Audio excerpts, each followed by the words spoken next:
May dala ka bang pangontra? May mga bisita Buti na lang hindi mo nakasalubong.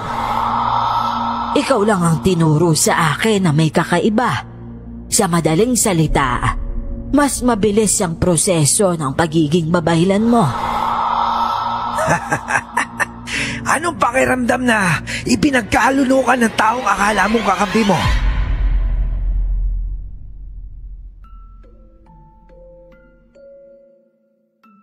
Babaylan kong tawagin ng lola ko noon. Pero suruwa na siya kung tawagin ngayon. Sa Tagalog, albularya po. Pero may pinagkaiba ang gawain ng babaylan sa albularyo. Baka kasi sabihin ninyo na iisa lang sila. Magkapareho pwede. Pero kasi higit na mas mataas ang kakayahan ng isang babaylan.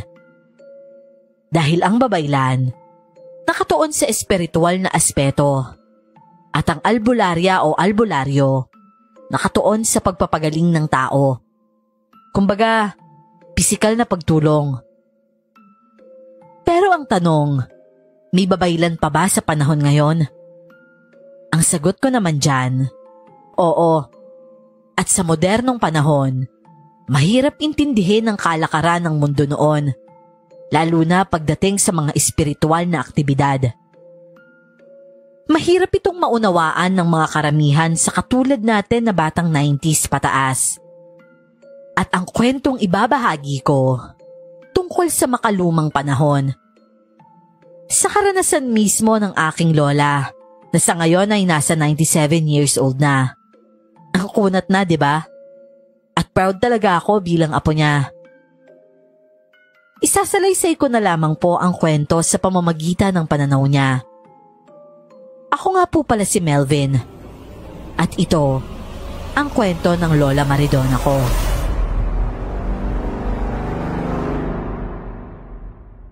Bago ko po simula ng istorya, huwag kalimutang mag-subscribe bilang suporta sa ating channel. Ha! Ya!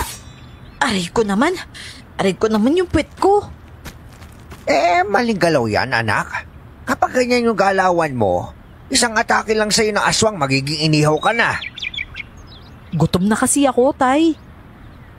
Walang pakialam yung aswang sa kalagayan ng sikmura mo. Abay, mas gutom yun. O sige na, isa pa. Pinagbubuntis pa lang kasi ako ng nanay ko. Hinahabol na ako ng mga aswang. Isang manunugis ang tatay ko.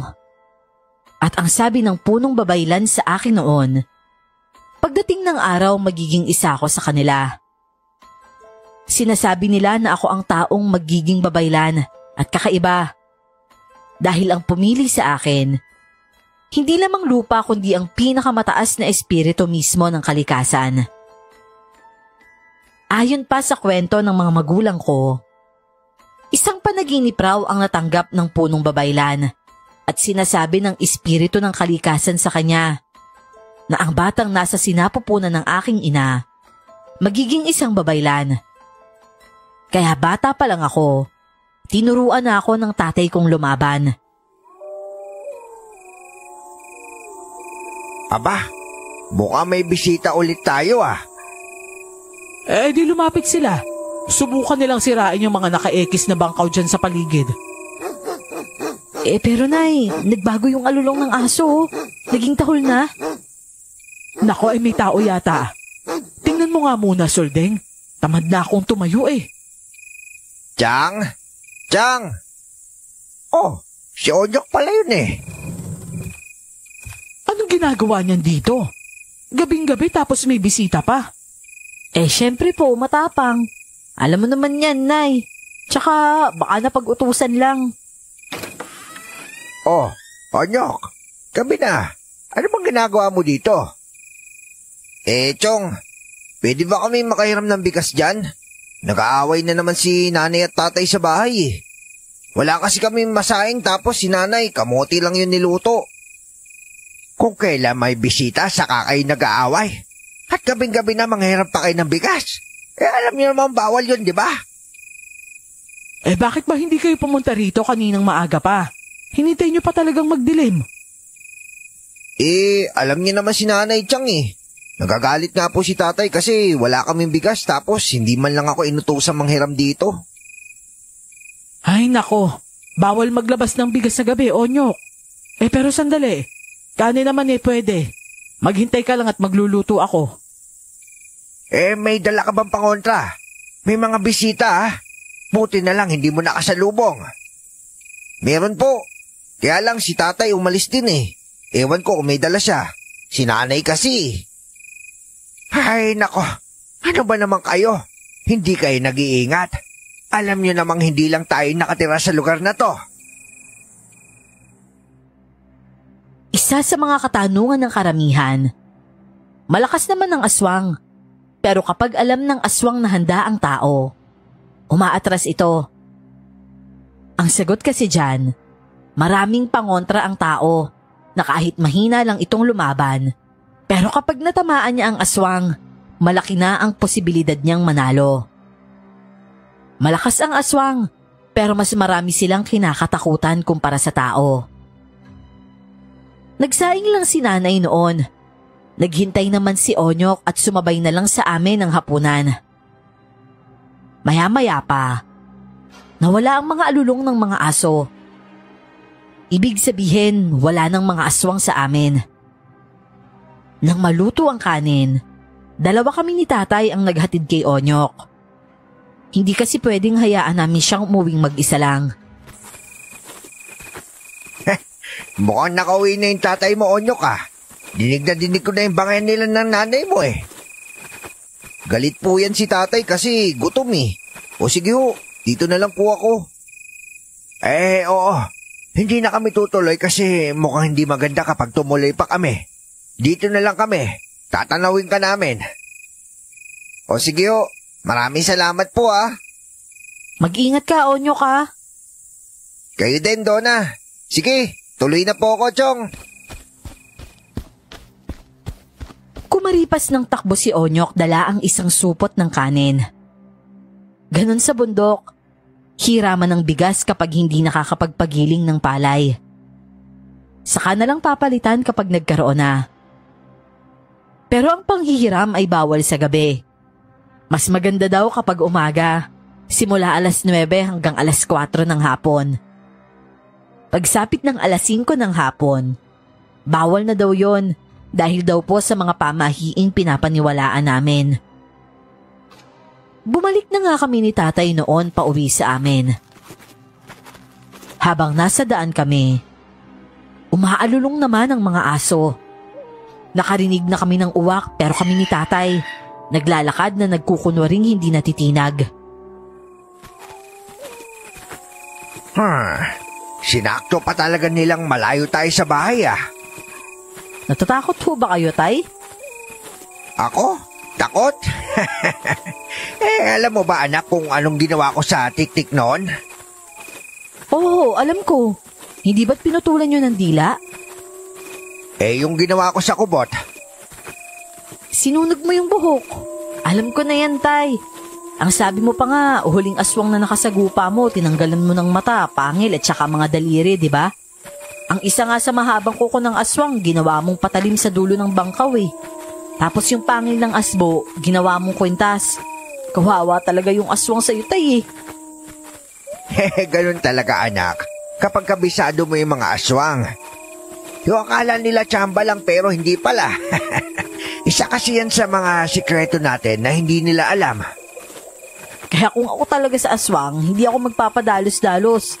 Malupit ka kasi tayo gumawa ng patibong Abay, gusto ko nga manghuli ulit Pagkakataon mo na ulit, tay. Umiinit na naman yung kwintas ko Magandang balita yan anak. Abay, makakakuha ko nito ng isa pang alaala.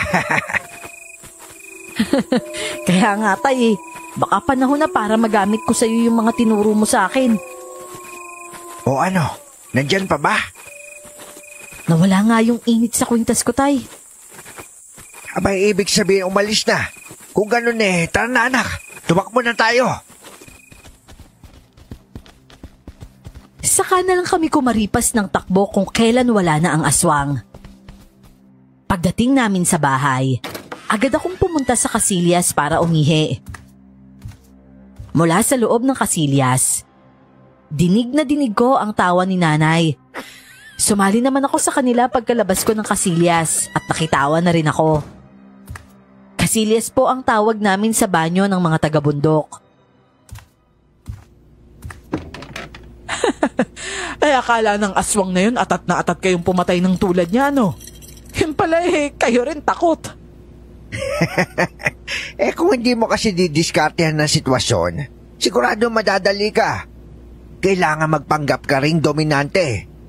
Para katakutan ka imbis na ikaw yung matakot. Pero sabi niya, Nay, pagkatapos niyang sabihin yun, sabi niya, tara na nak, tumakbo na tayo. Duwag din pala yan si tatay. Ay, nako.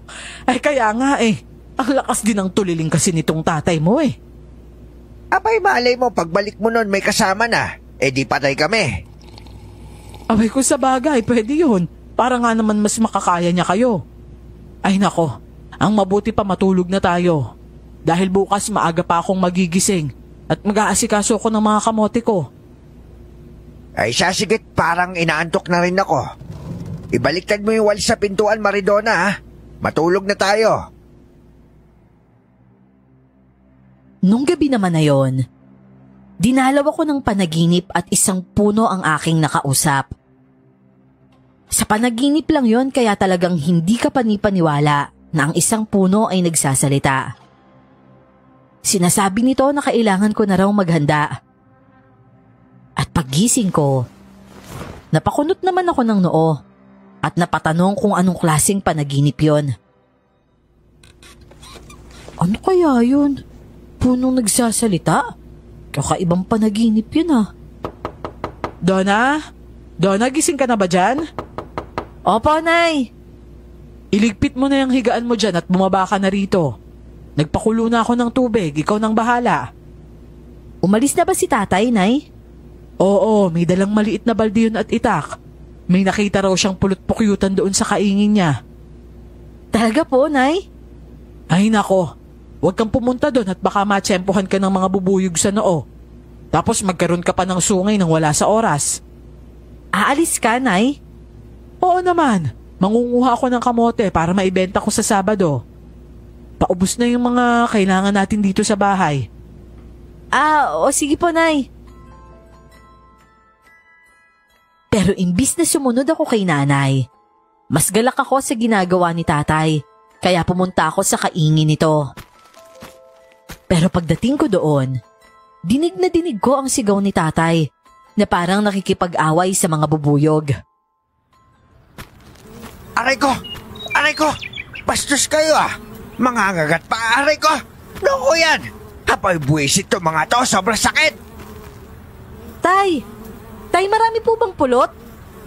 Anak lang, lumayo ka dito, Maridona! Marami bumuyog! Takbo! Po! Hala! Huy! Huwag nga kayong lumapit sa akin! Hahampasin ko kayo ng tsinelas ko, sige! Uy, alis! Alis, ano ba? Aray ko naman, Tay! Tumakbo ka na kasi! Intahin mo na yung mamaya! Tumakbo ka na! Masakit talaga ang kagat ng bubuyog. Halos maiihi ka sa sobrang sakit nito. Nakagat ako sa pisngi at dama kong namaga agad ito. Tumakbo ako palayo at iniwan ko na si tatay doon. Alam ko naman kasing kaya niya. At sa aking pagtakbo, nauntog ako sa malapad na dibdib ng tao. Aray ko naman! Oh, dahan-dahan naman! Hala! Tao? Sino ka? Anong nangyari? Bakit ka tumatakbo? Ako yung unang nagtanong, di ba? Ako si Sebastian. Kasama ko yung mga babaylan. Ngayon, tanong ko naman ang sagutin mo. Mga babaylan? Sagutin mo muna yung tanong ko. Ano ba kasi nangyari? Sus, ginagaya mo naman yung estilo ko Kinagat ako ng bubuyog doon. Inaatake nga doon si tatay iniwan ko lang. Bubuyog? Naku, dito ka lang Hoy! Hoy, teka lang! Mamaya ako na sasagutin yung tanong mo. O di kaya umuwi ka na lang sa inyo para malaman mo kaagad. Gwapo yung lalaking yun May ganito pala dito. Saan naman kaya nang galing yun?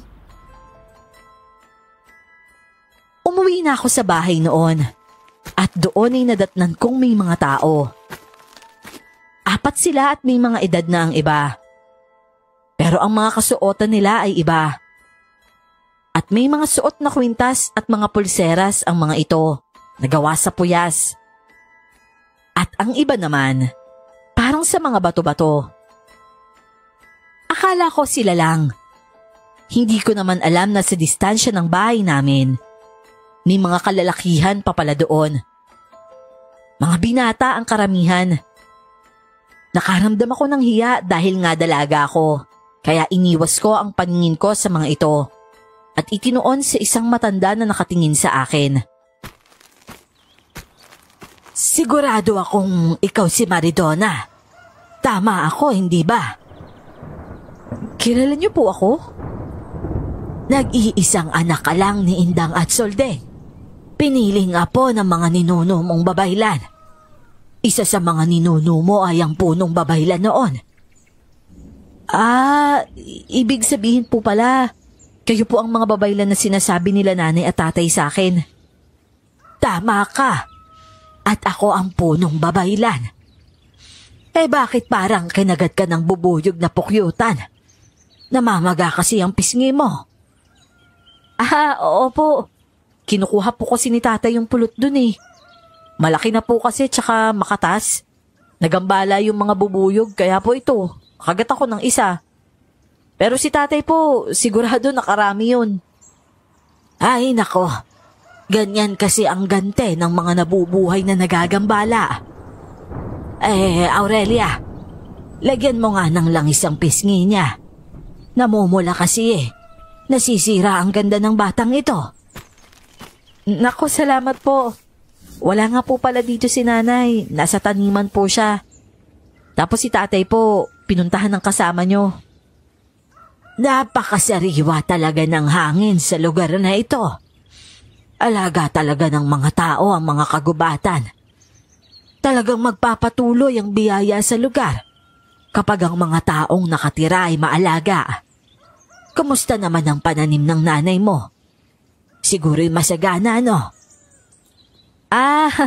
Tungkol po dyan, masagana po talaga.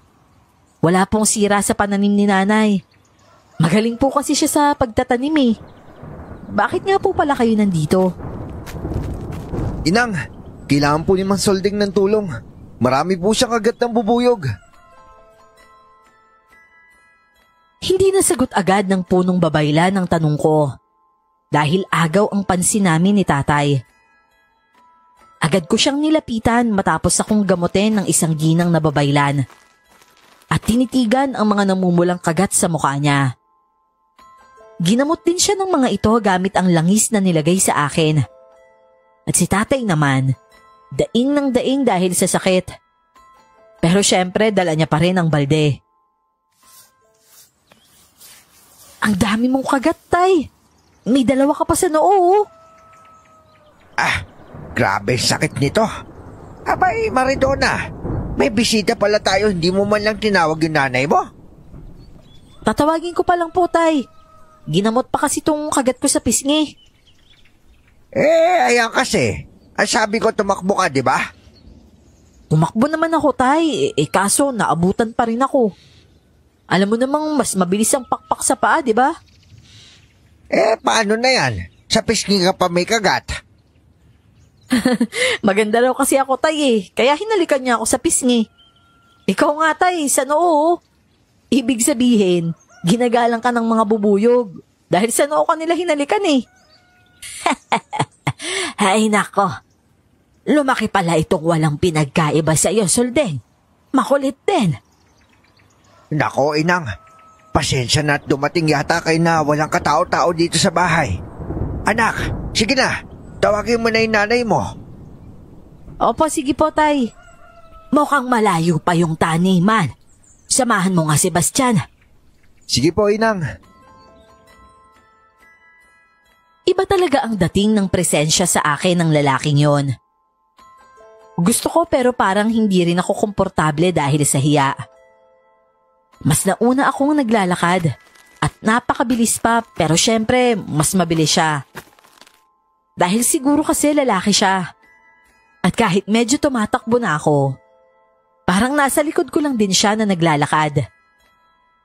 Pagdating namin sa taniman ni nanay, agad ko siyang tinawag. Nay! Nanay! Nay, uwi raw po muna tayo. Marami tayong bisita. Bisita? Sino namang mga bisita? Maniningil daw po ng pautang. Ang laki raw ng utang mo sa kanila eh. Anong sinasabi mong utang? Wala akong utang. Baliw na batang to. Hindi ako nangungutang ano? Eh basta umuwi ka na, Nay. Maniningil nga raw eh. Ano bang pinagsasasabi mo dyan? Eh sandali nga't ililigpit ko lang ito. Mauna na kayo doon. Nang tumalikod ako sa kinaroroonan ni nanay, napakislot ako nang makaharap ang lalaki. Nasa bulsa nito ang mga kamay na parang akala mo maraming pera sa loob nito. Napaiwas ako agad ng tingin dahil para akong matutunaw sa titig nito. Hindi naman siya nagsasalita. Sumusunod lang siya sa akin sa likuran ko. At pagdating naman namin sa bahay, sinasabi ko nang magsuot ng jacket o di kaya magtakip sa mukha bago ka pumunta doon, Soldeng. Bakit naman hindi mo ginawa? At ikaw naman, Maridona, sinabihan din kitang huwag kang pumunta. Tingnan mo yung mukha mo. Diyos ko naman, bakit ba ang titigas ng mga ulo niyong mag-ama? sa lakas ng bunganga mo, nakikita ko na yung ugat mo sa leeg oh. Naku Nay, lalabas na oh. Ay naku, tigilan mo nga ako. Eh sandali, magluluto pala ako ng makakain. Eh sandali lang inang ha. Naku, pasensya na kayo't ang ingay ko kaagad. Ito kasing dalawang to eh. Pareho lang ang laman ng utak. Wala yun. Naiintindihan namin. Napakalusog nga ng samahan ng pamilya ninyo. Mukhang lumaking matapang at makulit din itong si Maridona. Ay opo, totoo po talaga yan. Napakakulit niyan. Kahit dalaga na yung kakulitan parang bata pa rin. Eh pero pagdating naman sa panggagamot, pamahiin at saka aswang, mautak ho yan. Kaya nga kahit minsan binibisita kami rito talagang alam mong hindi rin malalapitan eh. Ay nako, sige na po inang, magluluto ho muna ako. Ay siya, sige. Maraming salamat. Abay, epektibo nga yung langis, ano? Hindi na masyado masakit to. Lana kasi yan ng nyog na pinili ng kalikasan. Kaya ganyan ka-epektibo. O nga pala, nabanggit na ng asawa mo ang tungkol sa bisita. Alam rin namin yun na napapadalas na sila dito. Parang tinatambayan ka na nila sa kung saan, Maridona. At alam nating hindi habang buhay, tatambay lang sila at manonood. Oo nga po. Alam ko naman ho na nagbamanman sila para makapaghanda kami. At nasa tamang edad na din siya, Soldeng. Sinasabi niyo po bang panahon na? Nako, inang, hindi ko alam kung handa na yung anak ko. Kung kaya niya ba? Aalamin natin. Maridona, ineng. Sa mga panaginip mo ba may naaalala kang kakaiba? Meron po. Madalas, puno na nagsasalita po. Naalala mo ba ang mga sinasabi niya minsan? Inuutusan niya po akong yakapin siya. Sa takot ko po, hindi ko yun ginagawa. Alam mo bang sa lahat ng babayla na kilala ko, ikaw lang ang tinuro sa akin na may kakaiba. Sa madaling salita, mas mabilis ang proseso ng pagiging babaylan mo. At mukhang sa panaginip ikaw mababasbasan. Ano pong ibig niyong sabihin? Iyakapin mo ang puno na nasa panaginip mo. Sa ganung paraan makakasanib puwersa ang espiritu ng kalikasan sa iyo. At kapag nangyari yon, magkakaroon ka ng kakayahang makipag-ugnayan sa mga katulad nila. Hindi po ba siya babasbasan tulad ng pagsasagawa ng orasyon sa kanya?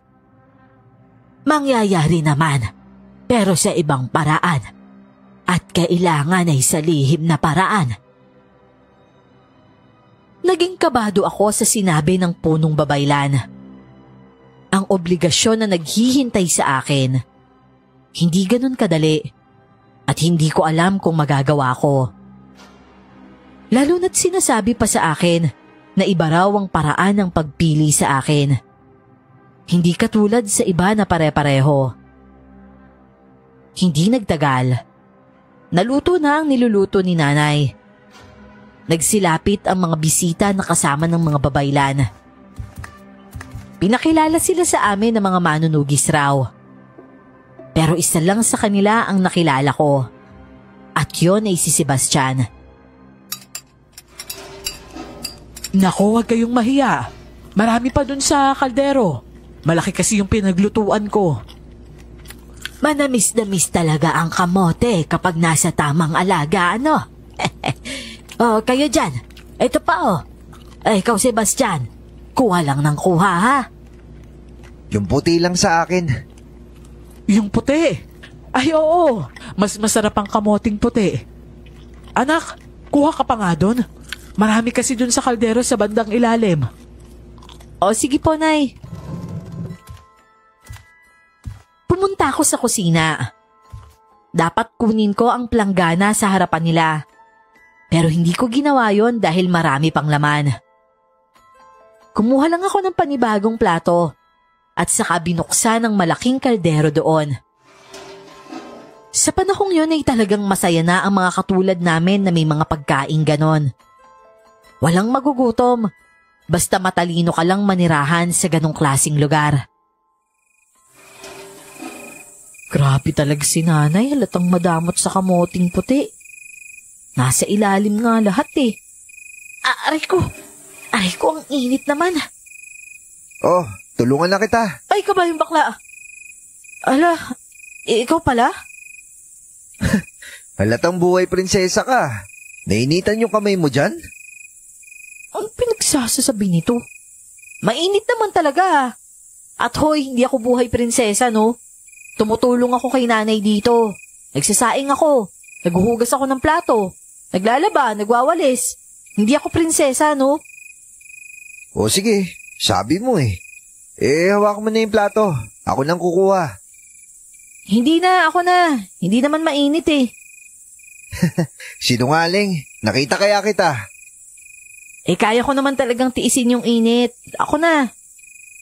Ako na. Alisin mo na yung kamay mo dyan. Huwag mo nga hawakan yung kamay ko. Hindi ko yan pinapahawak sa lalaki, ha? Arte mo naman. Parang hawak lang eh. Syempre. Sino ka ba para hawakan ako? Ako nga si Sebastian. At hawak lang kita. May magagawa ka.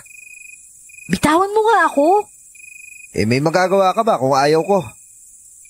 Bitawan mo nga sabi ako. Isa. 2. Nang aasar ka ba? Naaasar ka. Anak ka ba ng palakang hindi nabubuntis, ha?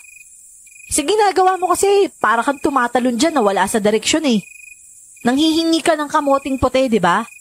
O ayan, puti. Huwag mo nga hawakan yung kamay ko. Bawal yan, no? Sumbong ka tayo tatay eh. Di sumbong mo. Takot ko lang sa tatay mo. Tsaka ganun pa rin naman eh. Iiwan pa rin ako ninang dito. At makakasama mo ko araw-araw kaya humanda ka. Yabang ng mukha nito. At bakit naman, Aber? Para bantayan ka. Hindi naman ako tatakas Bakit kailangan ko ng bantay? Kasi kapag sinadya na aswang naatakihin ka, hindi mo kayang depensahan yung sarili mo. At ikaw, kaya mo? Oo naman. Kaya nga naligtas ko yung tatay mo na wala akong kagat ng bubuyog kahit isa, di ba? Bukod pa doon, napatay ko silang lahat. Oo. Marami na yan. Tama na. Akin na yung plato. Tsaka salamat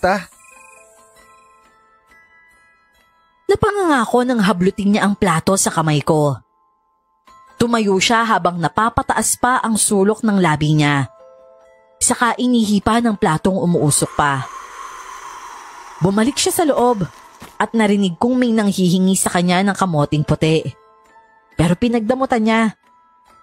Inutusan pa niya ang mga ito na manghingi sa akin. Kapal ng mukha ng taong yun. Mayabang na madamot pa. Naku, kakainis talaga. Gwapo sana, pero parang nakakabwisit naman yung ugali.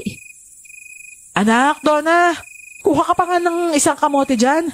Yung puti ha, nanghihingi kasi yung mga binata dito. Opo, Nay. Paano kasi? Ang damot-damot nung isa. Abay, Sebastian, baka naubos mo na yung mga nandoon. Hindi ho, may natira pa po doon.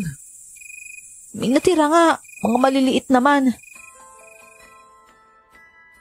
Nakabusangot akong bumalik kila nanay at saka nilapag sa harapan ng lahat ang kamoting puti na kinuha ko. Inubos ko lahat para hindi nabalikan pa ni Sebastian. Siyempre, marami na kasi ang nasa plato niya. Kinuha naman ni tatay ang plato na yon at inabot sa mga binata. Kita ko pa noon may mga binatang sumisegway para pag nakawan si Sebastian. Pero magaling itong mag-iwas ng plato. Nakakamangha lang kasi ang galing niyang umiwas, kahit magaling ring sumegway yung isa. Ganyan lang kaalawan ng mga manunugis na mga bata pa, anak. Dapat magiganyan din yung galaw mo. Huwag kayong mag-alala. Maiiwan si Sebastian dito para maging bantay ni Maridona. Nararamdaman ko kasing parami na ng parami ang mga bisita ninyo. At baka hindi lang natin alam sumugod ang mga yon. Pwede kang magpaturo sa kanya, Ineng. Magaling magturo yang si Sebastian. Napangiwi ako sa sinabi ng babaylan. Saktong pagngiwi ko, napatingin din si Sebastian sa akin at nahuli niya ako sa ganoong reaksyon. Tinaasan niya ako ng kilay at dahil doon kusang nagkuyom ang kamao ko. Tulad ng sinabi ng punong babaylan, maiiwan si Sebastian. Pero babalik ang mga ito pagkatapos ng 7 araw na kumpleto na ni tatay ang mga kailangan. Madalas mag-usap si Sebastian at si tatay. Pagsapit naman ng gabi, hindi ko nagustuhan ang desisyon nila kung saan ako matutulog. Ano, Nay? Sa kwarto niyo ako matutulog? Tapos siya doon sa kwarto ko? Abay, oo naman. Saan mo ba siya patutulugin kung hindi sa kwarto mo?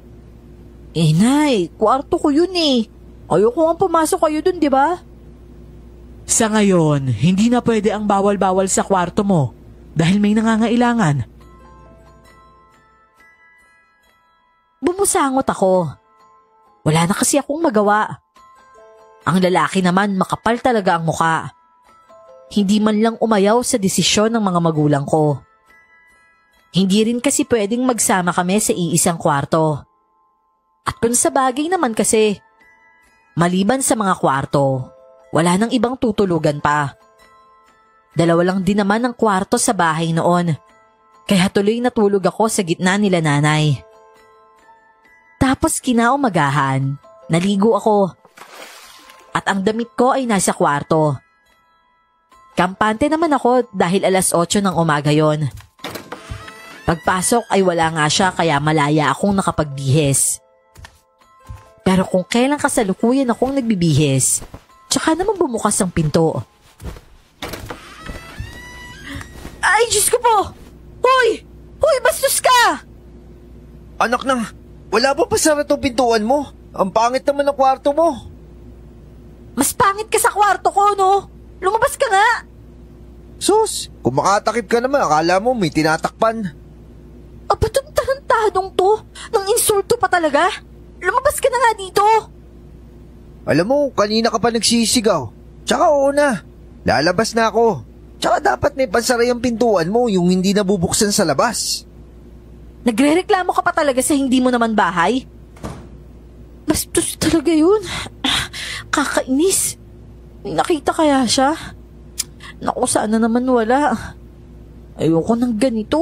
Ang hirap kumilos Ayos naman sana kung wala akong bantay Bakit ba kasi sa dinabi-daming manunugis siya pa yung iniwan ni Inang?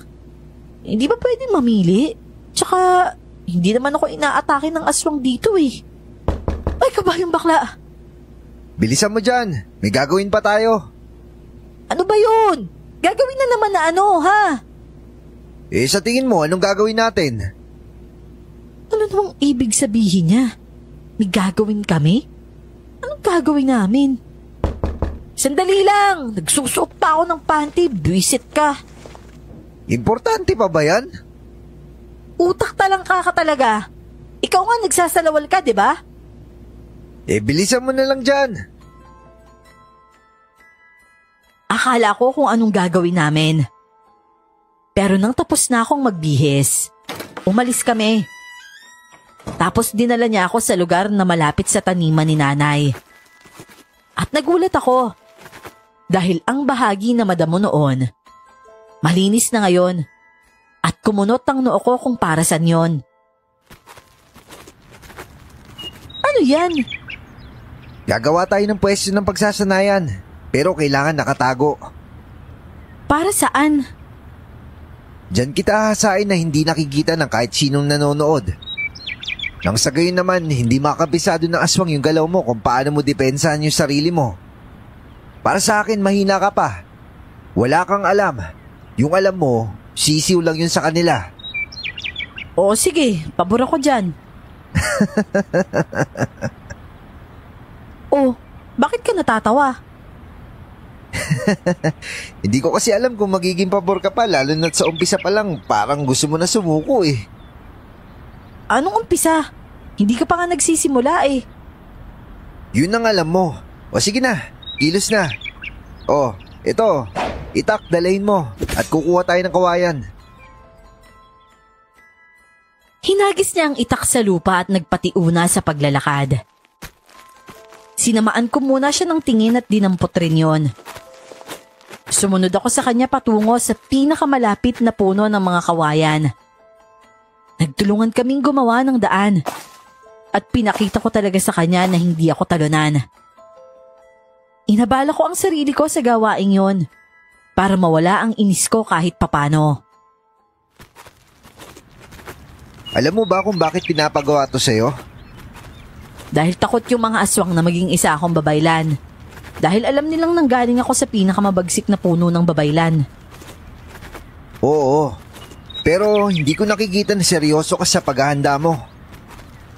Magiging wala namang kakulay-kulay yung buhay ko kung puro aswang na lang yung iisipin ko. Karapatan kong magbigay ng pansin sa ibang bagay, no? Isa na doon yung maging anak ng mga magulang ko. Matagal ka na naging anak nila. Mas makakabuti kung lagi ka nakatuon sa kaligtasan mo. Dahil hindi mo pa alam yung mga susunod pang mangyayari dito. Anong ibig mong sabihin? Kailangan mo matutong lumaban. Kailangan mo mas maging magaling pang manunugis. Dahil malay mo, maliban sa mga magulang mo, wala ka nang dapat iba pang pagkatiwalaan. Ibig sabihin, pati ikaw hindi ko dapat pagkatiwalaan? Ayos lang yon. Dahil malay mo, baka bigla kong maisipang lokohin kita. Kaya nga bago mangyari yung posibilidad na yon, maging magaling ka muna para may laban ka. Traidor ka pala eh. At kapag sakaling ganun nga, ibig sabihin hindi magaling na babaylan si Inang. Dahil nag-ampon siya ng traidor sa panig niya. Bakit ka nga ba naging manunugis? Para maprotektahan ng kapatid ko. At bakit ka nandito kung may pinoprotektahan ka palang kapatid? Sinang nabahala sa kanya? Dahil ikaw yung binigay niya sa aking obligasyon. Di ibig sabihin, yayo pala kita. Huwag kang tumawa dyan. Dahil ako yung yayo na baka hindi magtatagal, isusumpa mo. Sinusumpa na kita nung una pa lang. At alam kong ramdam mo yun. At wala akong pakialam. Kung ako sa'yo, pulutin mo na yung kawayan sa bungad. Bakit hindi ikaw ang gumawa? Yayo kita, di ba? Susundin mo ko, itatali kita dyan. Hindi mo magagawa sa akin yan. Dahil sa sinabi ko, bigla siyang lumapit at agad akong napaatras. Tinutukan ko siya ng itak kaya doon nagsimula ang espadahan namin. Gamit ang itak niya at itak ko. Mas mabilis siyang kumilos at lugi talaga ako. Nahuli niya kasi ako at napasinghapan ng hilahin niya ako palapit sa mukha niya. Saka mo na ako yabangan kung kaya mo na. Ngayon, putulin mo na yung puno. Ayoko. Isa. At anong gagawin mo, ha? 2. Huwag mo nang hintayin ang pangatlo, baka mahalikan kita. Napalunok ako sa sinabi niya. Hindi ako nakaimik. Sobrang lakas ang tibok ng puso ko noon.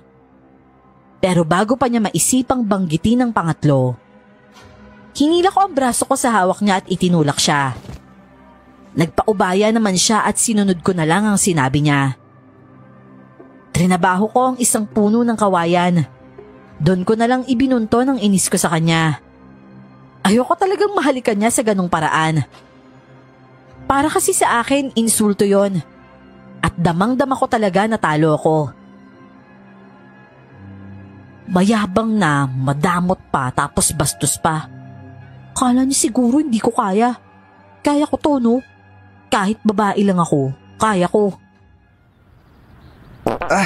Kulang pa rin yung kamote. May hangin pa rin. Twisit naman to. Mahirap bang lumayo bago umutot, ha? Napakabaho ng utot mo. Bastos ka talaga. Ang arte mo ah. Bakit yung sayo, mabango ba? Hoy, amoy pa bango to. Bango mo mukha mo. Bakit? Ano ba kinakain mo? Sampagita?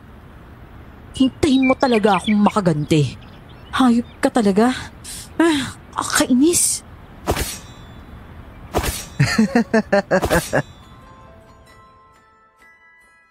Sa isang buong araw na pagtatrabaho namin ni Sebastian, na sinasabi nitong pagsasanay namin, nakagawa rin kami ng tadtad na kawayan para sa pangdingding. Tumulong din kasi sila nanay at tatay, pati na si Onyok nang makapunta siya sa amin. Maayos naman silang nag-usap ni Sebastian. Parang sa kanila lang nagiging mabuting tao itong si Sebastian. At sa akin ay hindi.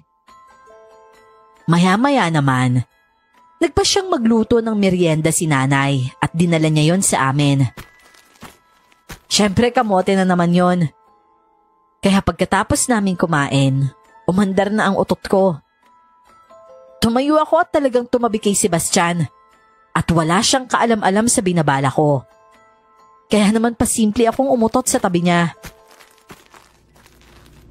Ay grabe, kulang yung kamote.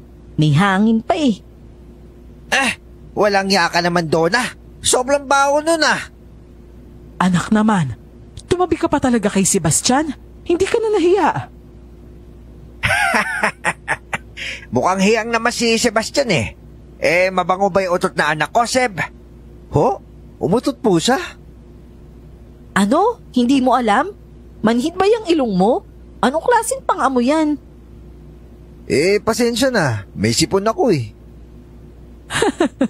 Ay nako, buti na lang at may sipon itong si Sebastian. Mapagpanggap. Wala naman talaga siyang sipon eh. May sipon nga ako. Pasensya na. 2 araw ang lumipas bago nabuo ang pagsasanayan namin yon. Inuna lang namin ang bubong na gawa sa kugon at saka ikinabit ang mga tinadtad naming kawayan. Naging mas madali lang dahil maraming tumulong kalaunan. Ang alam kasi nila dun isasagawa ang pagbabasbas sa akin. Pero ang totoo, gaganapin ito sa ibang pwesto. Nagsimula ang ensayo namin ni Sebastian. Talagang pinahirapan niya ako ng husto. Pero hindi ako sumuko. Ang dahilan din kasi kung bakit lumalaban ako ng ganon. Dahil danas ko ang malagim na karanasan ko noon nung bata ako. Lalo na't si tatay lang ang tagapagtanggol namin. At si nanay noon, ako lang ang inaalala. Kaya hindi niya ako iniiwan. At si tatay ang humarap sa mga aswang kasama rin ang ibang manunugis na taga-amin. Pinalaki rin ako ng mga magulang ko na may kakayahan. Lagi akong tinuturuan ng tatay ko. At dahil doon, humupa ang pananalakay nila at puro na lang paramdam. Kulang pa ang bilis mo. Kailangan mo muna mag-ipon pa ng lakas nang gumaan-gaan ka naman. Lumalaki na yung mga muscle ko sa'yo ah. Alin ba ang mahalaga? Buhay mo o kawalan ng muscle? Hindi naman ako nagre-reklamo. Oo na. Anong gagawin ko? Lumambiting ka dyan. 1 oras. Yung akala mong hindi mo kaya, hindi mo akalain na magagawa mo pala. Ginawa ko ang sinabi niya. Dahil nagkaroon ng kasanayan ng katawan ko sa mga ganon. Talagang nagagawa ko ang 1 oras na sinasabi niya. At pagkatapos ng 1 oras na yon, inatake pa niya ako kaya nadagdagan ng pagod ko. Nang matapos ang 7 araw, bumalik niya ang mga babaylan. Si tatay noon ay may handa ng itim na biik, itim na manok at iba pang alay. Abay parang ang tigas mo na, Maridona. Anong ginawa mo? Nag-ensayo ka ba? Tinuturuan ko siya, Inang. Kailangan niya yon. Mabuti nga po yun eh. Hindi siya nababagot kakaturo sa anak ko.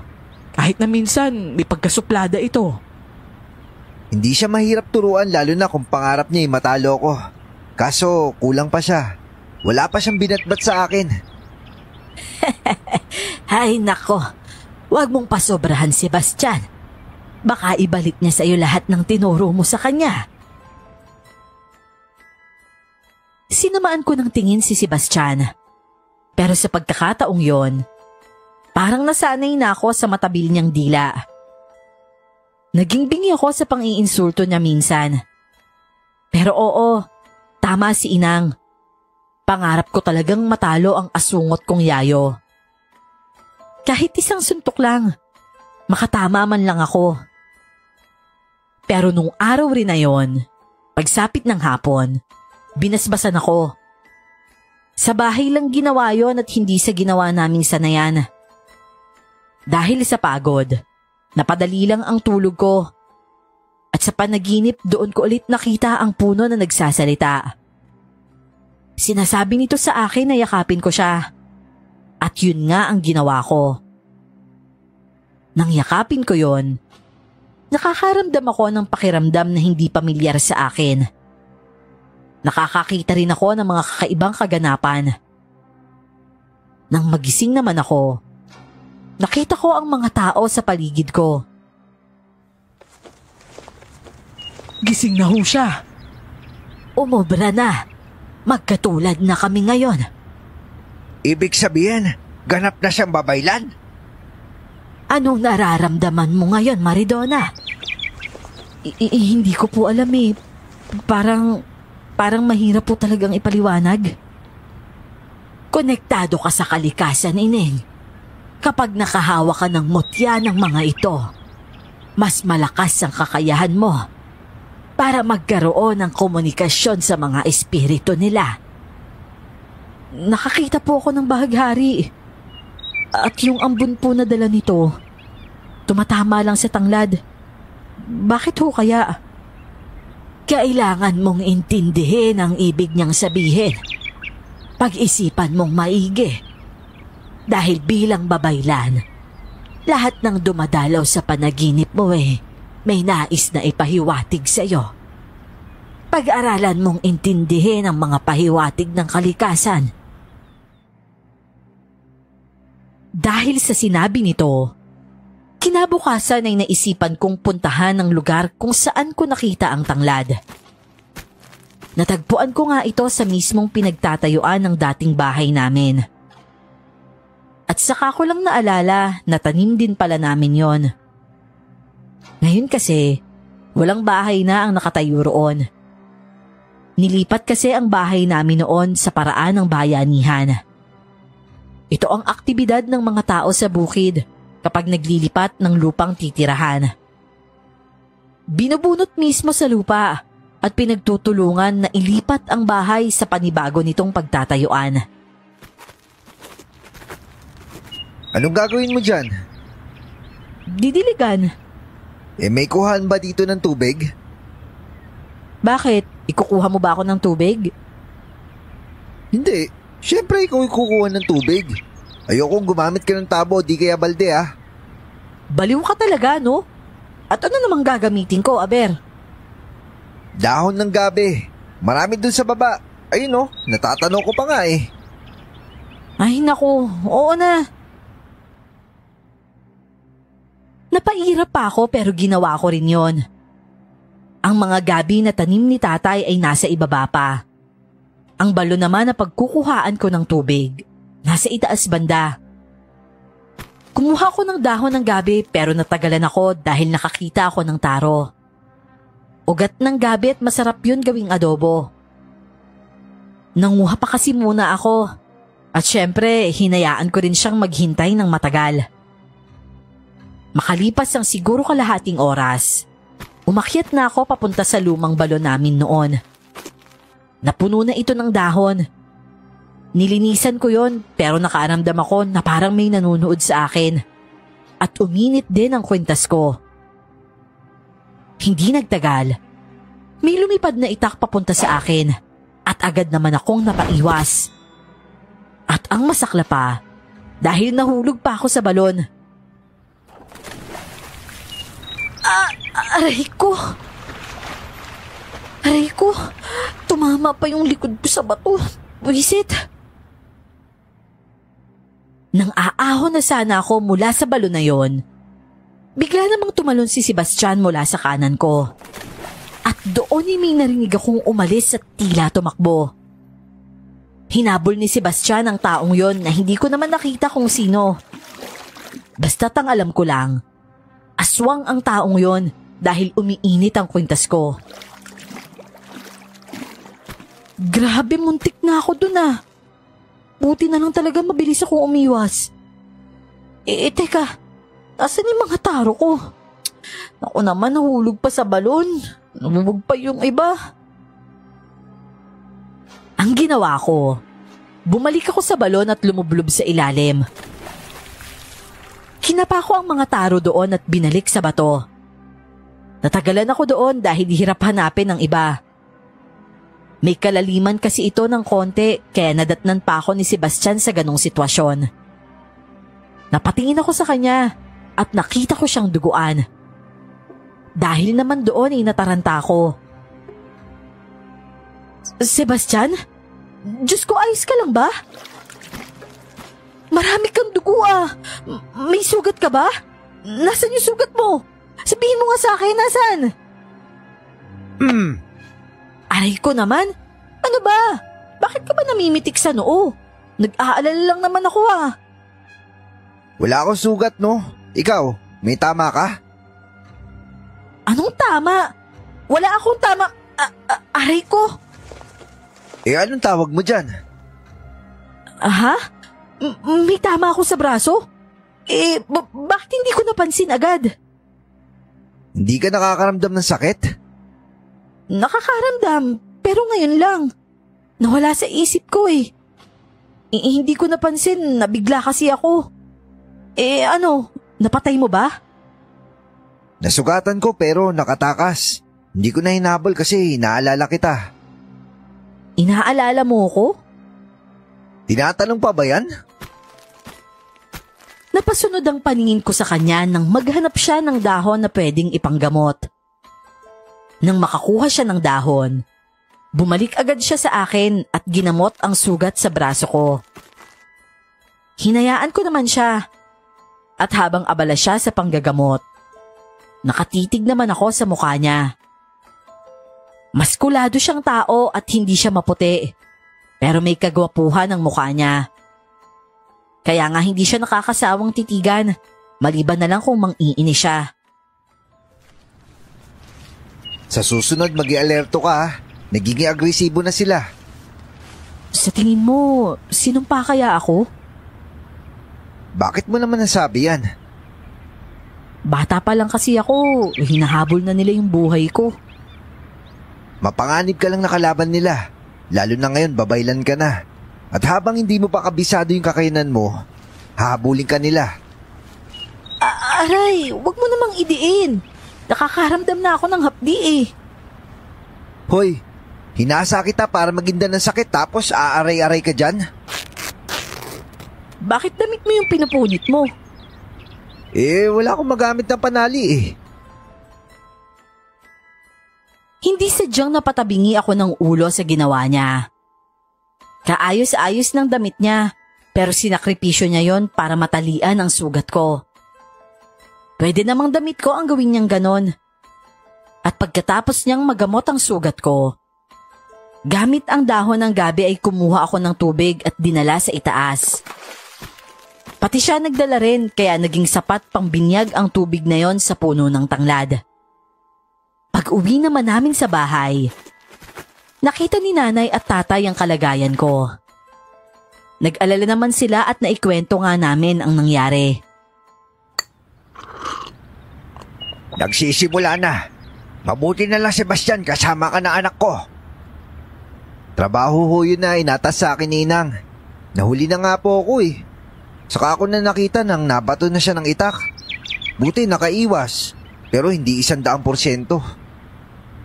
Tama lang talaga na tinuruan mo siya. Mas matibay kasi na proteksyon ang may alam. Chang! Chong! Grabe! Kakahingal dito. Oh, Onyok! Bakit? May problema ba, Onyok? May tao pong patay sa bandang baba ng bahay namin. Duguan siya at aswang siya, Chong. Nakita rin namin yung mga manunugis ni Inang. Para sila yung nakapatay sa taong yun. Ano? Nandun pa ba? Oo, Chang. Kinikilala pa siya. Halika. Puntahan nga natin. Sabay-sabay kami noong lumapit sa lugar. Pagdating roon, naroon nga ang mga manunugis ni Inang at agad na nilapitan ni Sebastian ang mga ito at nakipagkwentuhan. Napatingin din ang ilan sa mga ito at napatanong sa nangyari sa akin. Iyan yata yung umatake sa akin na eh. Hindi siya napuruhan ni Sebastian pero nadali siya ng ibang manunugis. Akala ko umalis sila kasama ni Inang. Mukhang hindi, anak. Palagay ko na iwan sila dito para magbantay. At si Sebastian lang talagang malapit sa'yo. Pero masaya akong malaman yun, anak. Grabe talaga yung mga banta ng aswang sa'yo, Donna. Bantay sarado ka talaga ng mga manunugis. May isang manunugis pa ang nagsabi na taga kanila raw yon. Pero sabi ni Sebastian, hindi niya naaalala ang lalaki dahil matagal na pala siya kay Inang. Parang siya pala ang kanang kamay ni Inang, kaya espesyal ang pagbabantay niya sa akin. Sa sandaling yon, may nararamdaman ako sa bulong ng hangin. Mataas ang araw pero palagay ko, hindi magtatagal ay uulan. May halo kasing lamig ito na tila galing sa ulap na puno na ng tubig. At anumang oras ay babagsak ito. Paano pala kung pati ka mag-anak niya mga aswang din? Anong plano niyo ngayon yan, Sebastian? Napag-usapan na po namin. Babalikan nila yung lugar at kikilatisin yung pamilya ng taong to. Hindi ka sasama? Hindi, may gagawin tayo. Mas maigi nga yan nang makilala na natin kung sino ang mga aswang na yan. Pero hindi ba malalaman nyo rin agad dahil may mga kwintas kayo? Katulad nitong sa anak ko. Kung malalaman po ka agad, matagal na namin silang nalupig dahil sa umaga kami aatake. Pero katulad po natin, meron tayong babaylan na nagbibigay proteksyon para malaman kung sino sila. Samantalang sila naman meron silang mangkukulam na nagbibigay panangga sa mga proteksyon natin. Gumagamit tayo ng utak, ganun din po sila. Sadyang hindi lang gumamit ng utak itong nahuli.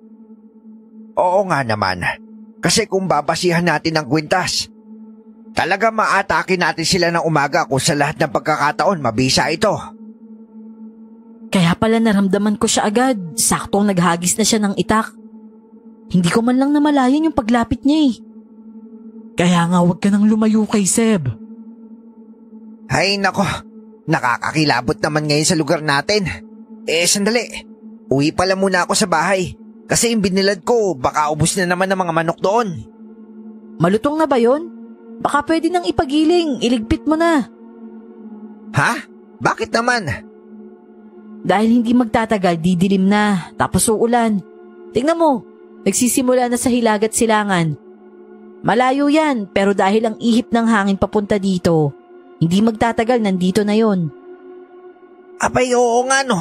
Hala, yung palay ko, sandali lang. Alam mo na uulan, anak? Opo, Nay. Parang ang lakas po kasi ng pakiramdam ko sa hangin.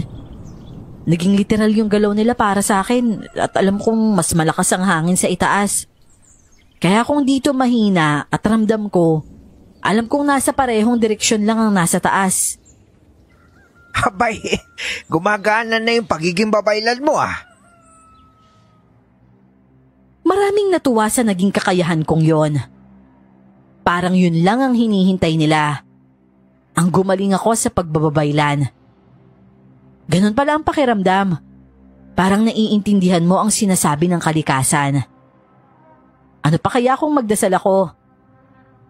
Nang marinig ko na ang mga butil ng ulan na paparating, tumakbo ko sa taas at tinulungan si Onyok at ang tatay niya sa pagligpit ng palay.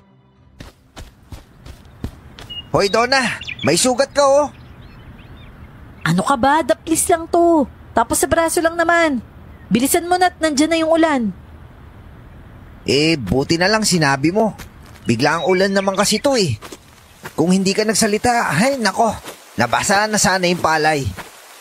Imbis na mapapalitan na namin yung hiniram namin sa inyo, malalagpasan pa na isa pang araw. At ang masakla pa dyan, bukas buong araw uulan. Ano? 2 araw ang lumipas matapos ang ulan. Maaga akong nagising at kumuha ng hamog tulad ng utos sa aking panaginip. Nangangalahati na ang baso na dala ko nang maramdaman ang presensya ni Sebastian sa malayo. Paparating siya, pero dahan-dahan na lakad. Maya-maya ay hihinto tapos lalakad ulit. Anong ginagawa nito? Hoy, nararamdaman kita! Anong ginagawa mo? Obligasyon ko sundan ka kahit saan ka magpunta. Tsaka dapat sinabihan mo ko na pupunta ka dito. Hindi ka pwede mag-isa. Para saan pa yung tinuro mo sa akin para depensahan ng sarili ko? Ano magagawa mo kung hindi pa yun sapat? Naiisahan ka pa nga minsan, di ba? Ano bang gagawin mo dyan sa hamog? Ihahalo kong sangkap sa lana. Nakita ko yung tanglad kanina. Merong bulaklak. Ha? Talaga? Ay, salamat sa wakas. Alam mo ba yung tanglad na yun? Lumaki na lang ako't lahat-lahat, hindi ko nakitang namulaklak yun. Hindi ko nga alam kung may 2 dekada na pero sige nga, puntahan ko nga. Pinuntahan ko ang kinaroroonan ng tanglad. Tuwang-tuwa ako nang makita kong may bulaklak ito. Sinisilip-silip ko pa. Pero ang pinagtataka ko lang kasi, ang bilis lumaki ng bulaklak. 2 araw pa lang naman ang nakalipas noon. Lumapit rin sa akin si Sebastian. Umupo ito sa harap ko para suriin ang bulaklak na yon. Ito, itim. Tsaka hawakan mo. Medyo may katigasan, no? Hindi kaya mutya to? Subukan mo nga hawakan at pakiramdaman mo. O sige, subukan ko. Ariba. Ha?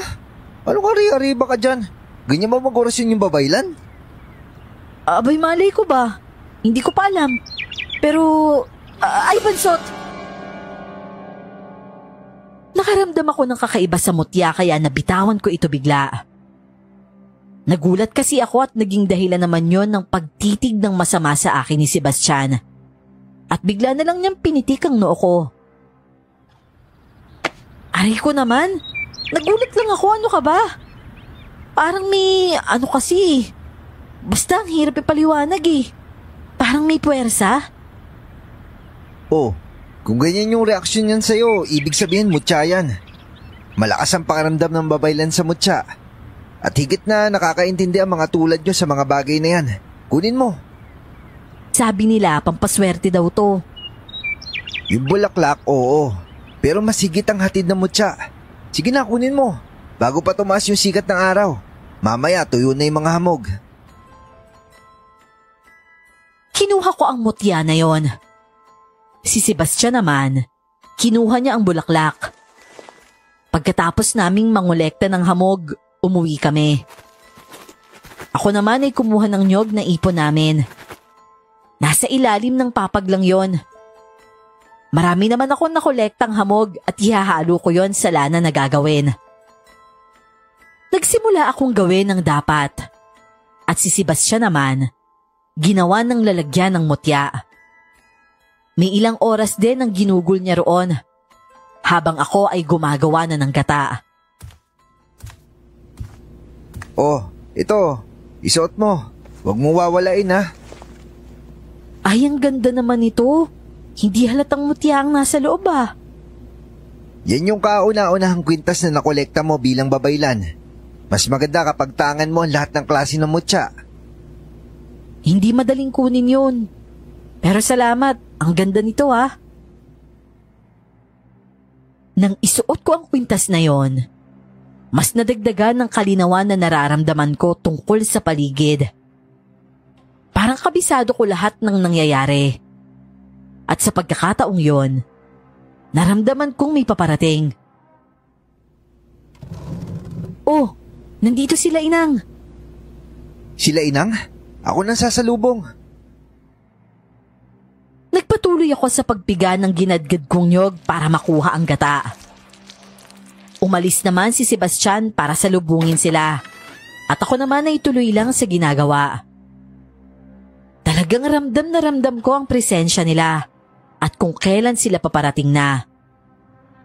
Maya-maya pa, nandoon na nga sila at isang matamis na ngiti ang iginawad ko kay Inang, pati na rin sa mga kasama niya. Magandang araw po, Inang. Magandang araw din sa'yo, Maridona. Mukhang may tangan ka na. Unang kwintas, hindi ba? Alam kong alam niyo rin po. Magandang balita yan. Nakarating na din sa akin ang mga iilan sa naipakita mong kakayahan dito. At pati na rin yung mga nangyari. Oo nga po, Inang. At nag-iingat naman po ako. Maraming salamat po sa proteksyon. At panahon na para gampanan mo ang iyong pagiging babaylan. Meron tayong pupuntahan. Naku, wala po dito si Nanay. Magpapaalam lang po muna ako. Saan po ba tayo pupunta? Doon sa ibaba. May mga pesteng naninira sa pananim roon. Kailangan nating suriin ang mga nangyayari. Ah, ganun po ba? Kawawa naman po yung mga magsasaka dun. Tawagin ko lang po si Nanay. Hayaan mong si Sebastian na ang gumawa. Umalis na siya. Paglingon ko, wala na nga si Sebastian pero naramdaman ko ang pag-alis niya. Hindi ko lang naintindihan. Tulad ng sabi ng punong babaylan, sasama ako sa kanila papunta sa lugar na tinutukoy niya. Sumama sa akin si Onyok para daw tagadala ng mga gamit ko. Siyempre, dahil malabong gawin yon ni Sebastian. Naiwan lang noon si Nanay at Tatay sa lugar namin. At nang dumating kami sa lugar, sinalubong kami ng mga taong naroon. Nakikiusap ang mga ito na bigyan ng sagot ang kanilang mga katanungan. Lalo na't ang pesteng namiminsala ay parang may kakaiba ring kalagayan. Ikaw ang pumunta sa gitna, Maridona. Ako sa hilaga. Si Aurelia sa timog at ang dalawa sa kanluran at silangan. Sebastian, magboluntaryo ka sa hilaga at silangan. At kayong tatlo, pwestohan ninyo ang ibang direksyon. Sige ho, Inang. Sige po, Inang. Hawakan mo ang dalawang butong na ito, Maridona. Tumayo ka lang doon sa gitna at pakiramdaman mo ang hangin. Bukod sa butong na kawayan, may nilagay din sila sa akin na parang mga bato-bato na ginawang kwintas lang at nilagyan ako ng pulang tela sa ulo. Nang pumunta ako sa gitna, May isang bahagi roon na maayos ang kalagayan ng palay. Hindi ito nilalapitan ng mga insektong namiminsala sa mga ito. At doon may kakaiba akong nararamdaman. Nang tumayo ako sa bahaging yon, pumikit ako at pinakiramdaman ang hangin. Ang bulong ng hangin sa akin ay hindi normal na hatid ng mga insekto yon. Pero may isang bagay na parang tinatawag ang pansin ko sa aking kinatatayuan. O Espiritu ng Kalikasan, kami nananalangin. Bigyan ng kasagutan itong aming mga katanungan. Sa pamamagitan ng hangin, sa amin ay ipaalam ninyo ang tunay na kalagayan ng aming palayan. O mga anito ng kalikasan, Espiritu ng lupa, bilang iyong pinili ako'y humihiling. Buksan ang aking mga mata para makita sa balintataw kong malinaw. Nais kong matuklasan ang tunay na kahulugan ng aking nararamdaman dito sa kapaligiran. Umihip ng malakas ang hangin. Doon ay lumakas ang pandinig ko at dinig ko ang kakaibang tunog ng mga insekto.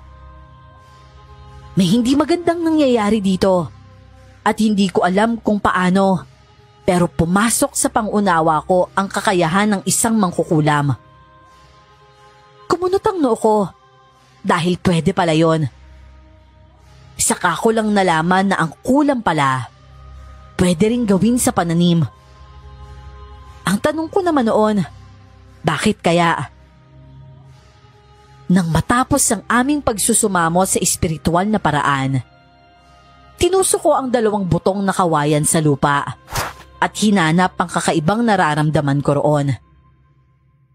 Nakita ko ang isang bato at dahil doon ay nilapitan ako ng babaylan.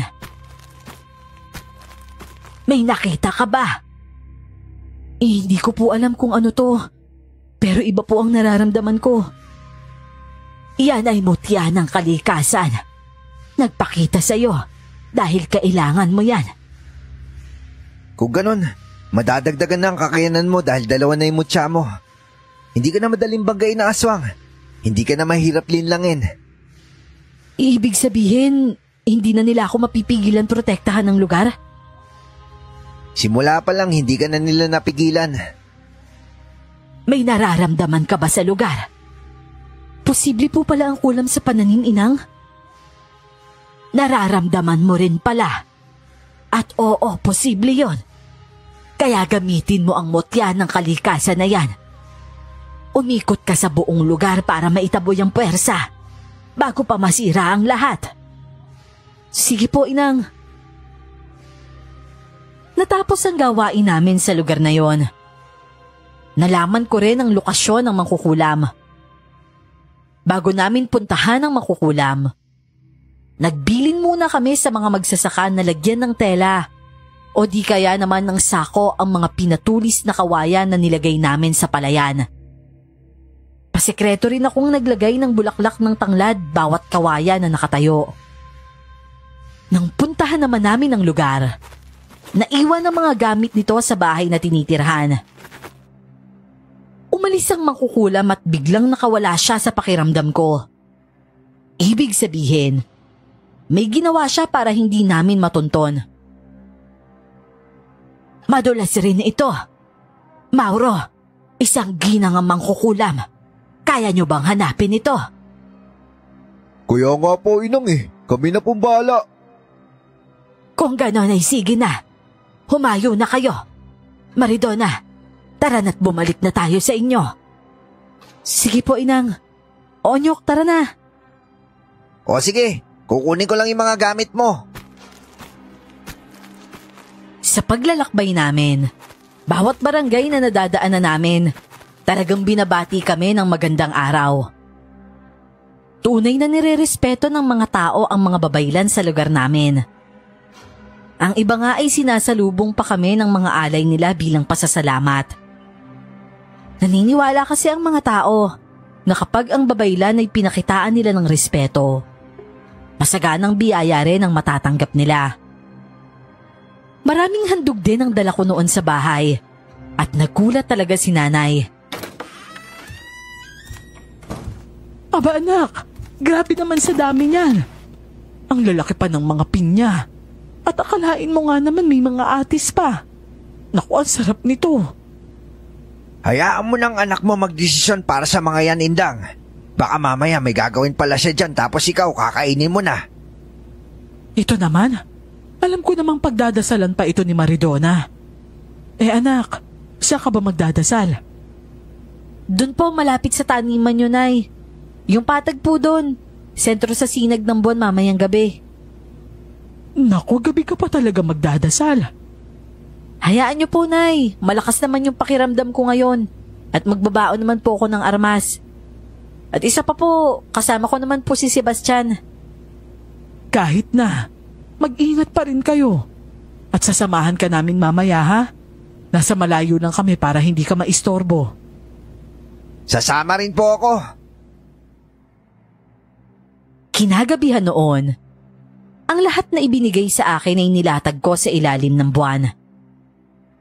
Nagdasal ako para sa mga taong nagbigay nito, bilang pasasalamat at hiling na rin sa kasaganahan para sa kanila. Sa pagkakataong ring yun, nagsimulang nakaramdam ako ng kakaiba sa di kalayuan. May paparating at maya-maya ay umalulong ang mga aso. Ibig sabihin, mas malayo pa ang pakiramdam ko kumpara sa mga aso. Nagpatuloy lang ako sa ginagawa. Mas kailangan ko kasing tapusin yon dahil kawalan ng respeto sa mga espiritu ng kalikasan ng paghinto ng orasyon. O anito ng kalikasan, tanggapin mo itong aking pasasalamat. Bilang iyong piniling magtatanga ng mutya, nais kong humiling ng kasaganahan para sa mga mamamayan na pinanggagalingan nitong mga hinandog nilang biyaya. Naway sila'y maprotektahan laban sa kasamaan at mas mabigyan pa ng maayos na kalusugan kapalit ng kanilang pag-aalaga sa iyong kapaligiran. Donna, may umaangil na. Huwag mo siyang guluhin. Hindi siya pwedeng huminto. Paano kung atakihin siya? Ako nang bahala. Ako nga yung tagabantay niya, di ba? Ba't galit ka? Hoy, kayong dalawa dyan. Huwag nga kayong maingay. Hindi nila alam. Tapos na ako. Sadyang meron lang akong hinihintay. Mas malakas sa pakiramdam ko ang galaw ng hangin. Isang mabilis na paggalaw ang humahawi nito. At papunta sa akin ang nilalang na yon. Sa isang iglap lang, may tumalon papunta sa akin. Saktong handa ang kamay ko sa pagbunot ng kampilan sa tagiliran ko. At agad itong itinapat sa kanya. Kaya bago niya ako nasaktan ay siya muna. Bakit ang bilis mo? Ganun talaga kapag may banta kahit bata ka pa lang. Lalaki ka talagang handa. Diyos ko! Maridona! Donna, lumayo ka sa kanya! Anak, mag-ingat ka! Maghanda kayo! Tama na! Ngayon, nakita niyo na yung resulta ng pinaggagawa niyo noon pa? Hindi ka magtatagumpay sa ginagawa mo. Hindi mo kami mapupuksa lahat. Hindi ko naisip yan Pero binigyan mo ako ng magandang ideya. Oo nga pala, no? Paano kaya kung simulan ko ng puntiryahin kayo? Total, mukhang mas yun ang dapat kong gawin. Hindi kami mga simpleng aswang lang. Manahimik ka! Hindi halata. Kung hindi ka simpleng aswang lang, di sana wala ka sa ganyang kalagayan. Isa ka pa! Masyado kang maingay. Tama ang sabi niya. Wala sa isip niyang tugisin kayo. Ngunit dahil sa sinabi mo, bumuo siya ng desisyon. Pagsisisihan mo to, bakit mo to ginawa? Hayop ka! Nak, bakit mo pinatay? Pwede natin magamit yon para tuntunin yung pinuno nila.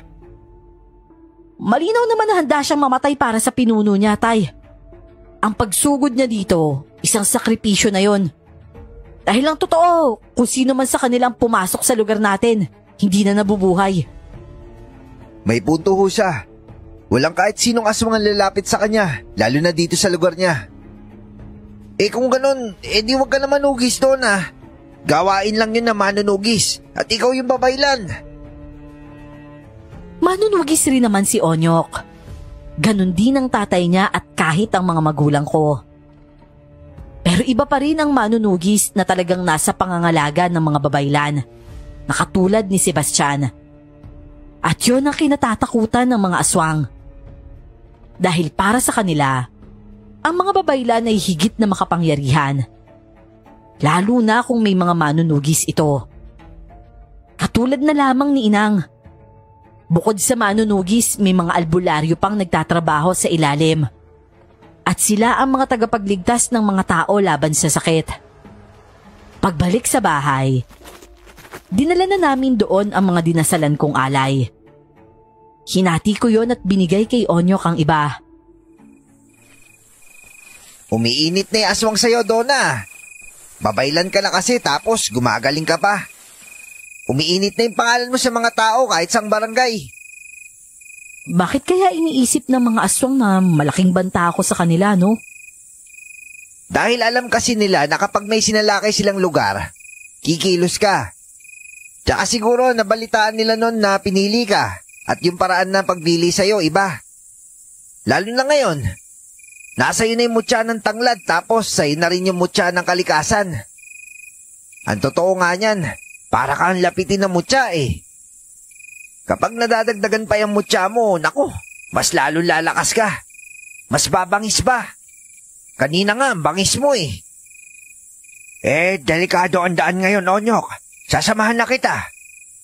Ako na po sasama sa kanya, Tatay Soldeng.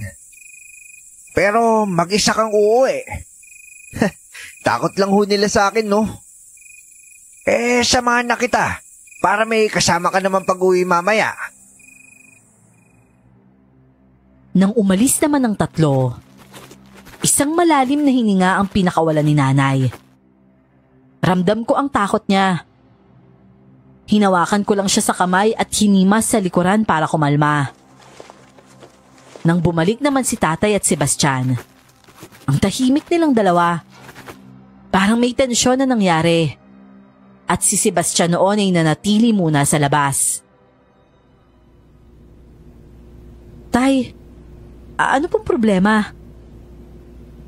Nag-away ang dalawa eh. Si Onyok at si Sebastian. Hala tay, bakit naman? Dahil pareho silang may gusto sa'yo eh. Oo, si Sebastian tay may gusto sa akin. Kay Onyok maniniwala pa ako. Pero kay Sebastian tay, naku, malabo yan. Paano nga anak kung talaga may gusto sa'yo tapos hindi mo lang napapansin? Bakit ba tay? Ano bang sabi? Kasi si Onyok nagpaalam sa akin na manligaw sa'yo. Pinirasan ni Sebastian.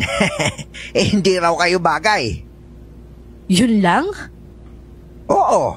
Ano pa ba dapat niyang sabihin? Tapos inisip mo na may gusto siya sa akin? Naku tay, ugali lang talaga ni Sebastian mambasag ng kaligayahan ng iba.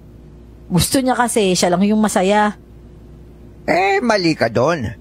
Ayaw niya dahil gusto niya na siya yung gagawa ng gagawin ni Onyok. Sinabi niya sa'yo, tay? Hindi. Alam ko lang. Tay naman, malabo pa yan sa malabo eh. Ano ka ba? Walang ganyan si Sebastian sa katawan. Tsaka, bakit naman parang botong-boto kayo dyan sa ulupong na yan? Parang pinanganak nga yan sa tagutom na Biyernes Santo. Siyempre, naisip ko na nasa tamang edad ka na naman. At nakikita ko naman yung sakripisyo ng tao para mahasa ka at kung paano kanya protektahan. Kita mo, imbis na kapatid niya yung protektahan niya, mas ginagawa niya ito sa'yo. Kasi nga tay, utos yun ni Inang. Obligasyon na inata sa kanya. At yung kapatid niya, ligtas kay Inang. Ano ka ba tay? Tsaka wag na. Malabo kami ni Sebastian sa ganyan. Bakit ikaw? Hindi mo ba siya gusto? Oo. Naku, ang mga reaksyon na yan, Maridona. Alam mo tay, inaantok na ako. Ay naku, buti pa si nanay, hindi ako inaasar ng ganyan. Abay, naasar ka pala. Hindi mawala sa isip ko ang sinabi ni tatay. Ang totoo kasi niyan, minsan na akong nasaktan kung pag-ibig ang pag-uusapan. Nasaktan ako ni Sebastian nang hindi nila alam. At kahit si Sebastian, walang kamalay-malay sa ganon. Noong umpisa pa lang kasi, nagustuhan ko na siya. Pero dahil sa ugali niya at pakikitungo sa akin, pilit kong tinago sa sarili ang nararamdaman na yon. Kinabukasan naman, nung umaga ay muli akong nanguha ng mga hamog at gumawa ako ng gata. Pagsapit ng 9:00 ng umaga, dumating na naman si Onyok sa bahay. Donna, tignan mo. Banok na bukay. Bigay ko na to sa'yo, ha? Seryoso ka? Ang ganda niya na. Pero teka, di ba alaga mo to? Oo, pero di ba may isa pa ako? Sa'yo na tong isa para may alaga ka rin puti. Ano yan, ulam mamaya? Anong ulam ka dyan? Hoy, alaga ko to. Ang regalo pre. Wala pa kailamanan. Kung gusto mo magregalo, di magbigay ka. Nagpalipat-lipat ang tingin ko sa kanilang dalawa. Kahit sinabi sa akin ni tatay ang nangyari sa kanila kagabi, nagulat pa rin ako sa inasal nila sa isa't isa. Lalo na si Onyok, dahil si Sebastian halatang nang aasar lang. Pero akala ko lang pala nang aasar lang siya. Dahil pagsapit ng hapon, nagtaka ako dahil wala na ang manok ko sa pinagtalian ko. Nasaan na yung manok ko? Nay! Nay, nakita niyo ho ba yung manok ko? Yung manok mo? Nasa tarog, wala nang balahibo. Ano po? Kinatay ni Sebastian. Ano ho? Bakit naman kayo pumayag? Ay nako anak, kayo na ang magtuos. Tagabantay mo yan, kaya kayo ang mag-usap. Diyos ko naman oh. Hoy, Sebastian! Yung manok ko! Gigil na gigil akong pinuntahan siya sa likod ng bahay kung nasaan ang tarog. Kumakanta pa siya habang nililinisan ng kinatay niyang manok. Sa inis ko, talagang sinakyan ko siya sa likod at kinagat sa tenga. Aray ko! Hoy! Ano ba, Maridona? Hoy! Yung tenga ko! Mabingi ka na! Kakainis ka, manok ko yan eh! Aray ko! Ano ba? Ang sakit sa tenga ng bunganga mo! Ang lakas-lakas pa ng boses mo, hoy! Wala tayong ulam kaya kinatay ko! Regalo sa akin ni Onyok yan eh! Sus, ang arot mo naman! Bumaba ka nga dyan! May nararamdaman ako sa likod mo, ang lambot! Bastos! Ano bastos ka dyan? Ikaw yung nadidikit ang dibdib mo sa likod ko eh. Tsaka sino ba yung Onyok na yun ha? Gwapo ba yun? Mas gwapo ba sa akin yun? Ano bang pinagsasasabi mo? Ako nagturo sa'yo. Hinasa kita para maging batikan tulad niyan. Pinagpuyatan kitang bantayan. Pinoprotektahan. Sinusundan ka araw-araw kahit saan ka magpunta. Tapos magpapaligaw ka lang sa iba? Aba, wala ka yatang utang na loob ah. Pasalamat ka nga, manok lang niya yung binalian ko ng leeg, hindi yung leeg niya. Ay nako, umamin din. Anong umamin din, Nay? Pareho kayo ni tatay eh. Pinagkakaisahan niyo po ba ako? Tsaka anong ibig mong sabihin, Sebastian? Makakalito ka ha? Gusto mo halikan pa kita dyan para hindi ka na malito. Sos, kasal muna bago halik. Basta, bawal kang ligawan ni Onyok, tapos. Tsaka ano bang ambag niya sa pagiging babaylan mo? Tagadala ng gamit mo? Wala siyang ambag, no? Hindi ka nga niya magawang sundan araw-araw eh. Kahit magbanyo ka, nakabantay ako. Napakurap ako. Naririnig ko lang ang tawa ng mga magulang ko noon. Hindi na ako nakaimik. Hindi ko rin kasi maintindihan ang nararamdaman. Yung pagkadismay ako sa manok na kinatay niya, nawala. Pero syempre, nakonsensya ako para kay Onyok. Pero natuwa ako sa narinig mula kay Sebastian. Nagkunwari na lang akong magtatampo noon at talagang hindi ako kumain ng manok. Tapos siya naman, pinapakita niyang sarap na sarap talaga siya. Si tatay naman noon ay napapailing na lang na natatawa. Hayaan mo anak, maintindihan din yan ni Onyok. Kausapin mo na lang siya. Oo naman anak, kaibigan mo si Onyok. Alam mo yun, dati pang maunawain na talaga yun. Mukhang yun na po talagang gagawin ko. Sabihin mo, magbigay pa siya ng maraming manok ha. Manahimik ka nga, napipiko na ako sa'yo.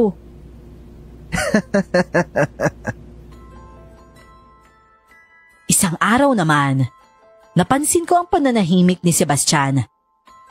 Galing kasi ako kila Onyok at may binigay naman sa akin ng lalaki na pagkain.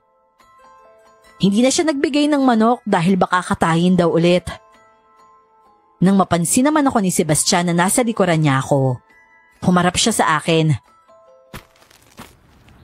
Gusto mong sumama sa akin? Saan naman pupunta? Bibisitahin ko lang yung kapatid ko. Talaga? Ibig sabihin, makikilala ko na yung kapatid mo? Oo naman. Pinangako ko kasi sa kanya kung may babae na ako magugustuhan. Iharap ko sa kanya. Huwag kang magalala, hindi siya masungit. Huwag mo akong ipapakilalang nobya mo ha. Kapal naman ang mukha mo hindi ka nga nanligaw. Pero sige, sasama ako. Gusto ko rin namang malaman yung lugar ni Inang. Wala si Inang sa lugar na yon, pero protektado yung kapatid ko katulad mo. Tara na. Sumama nga ako sa kanya.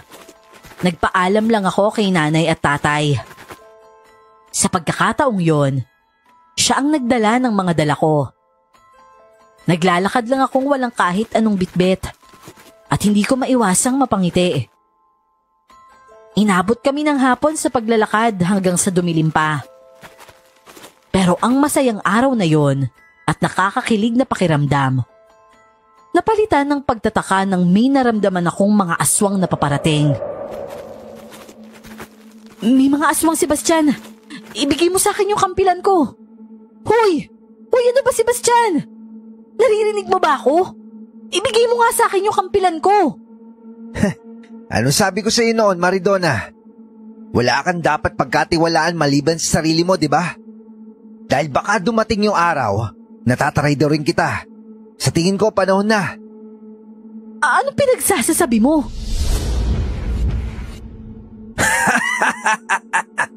Sa wakas, nakapagdesisyon ka na rin, Sebastian! Wala siyang kahit anong armas. Nasa akin yung kampilan niya. Anong pinagsasasabi mo, Sebastian?